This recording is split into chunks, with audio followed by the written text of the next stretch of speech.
Dan Oma Irama perlu ketahui, uruslah kamu, keluargamu sendiri, nasabmu sendiri. Bagaimana nasabmu sendiri, anak-anakku, narkoba, kamu urus sendiri. Bagaimana istrimu, bagaimana anak-anak yang lain, apakah anak-anakmu sudah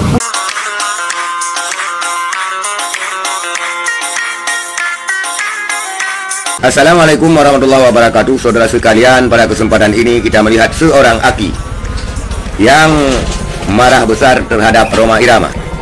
Entah karena apa dan mengapa aki ini merujak Rhoma Irama. Apakah kamu sudah tes DNA anak-anak kamu? Urus nasab kamu sendiri, urus anak-anak kamu. Tidak usah nimbrung ke masalah nasabnya para habaib, di mana kamu tidak mempunyai ilmu tentang nasab. Kita tidak merespon lebih panjang karena kan takutnya si mukimat nanti tambah murka. Baiklah, kita lihat videonya. Dan Oma Irama perlu ketahui, uruslah kamu, keluargamu sendiri, nasabmu sendiri. Bagaimana nasabmu sendiri, anak-anakku, narkoba, kamu urus sendiri. Bagaimana istrimu, bagaimana anak-anak yang lain, apakah anak-anakmu sudah punya STNK? Ayo tanyakan dong. Itu kamu pegangannya masalah Bali kan tes DNA. Kamu ini kayak nggak orang beragama, kayak nggak orang Islam. Kenapa?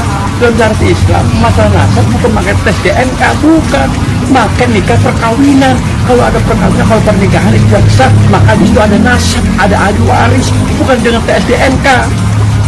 Kamu ini temannya dengan teman orang goblok, jadi kamu itu goblok. Oma Irama, tutup mulutmu, jangan berkuar-kuar. Awas, hati-hati, urusmu, keluargamu, nasabmu sendiri, jangan urusi orang lain. Keluargamu juga masih berantakan, ngurusin orang lain. Yeay, emang kamu siapa? Itulah video seorang aki, boleh sebut saja aki geledek. Dia merujak habis Rhoma Irama yang selama ini mengambil kesimpulan sendiri, menafsir Al-Quran sendiri semaunya tanpa ilmu tafsir. Dan juga dia memutuskan nasab Balawi bukan keturunan Rasulullah Sallallahu Alaihi Wasallam berdasarkan bukan karena ilmunya, bukan karena ahlinya.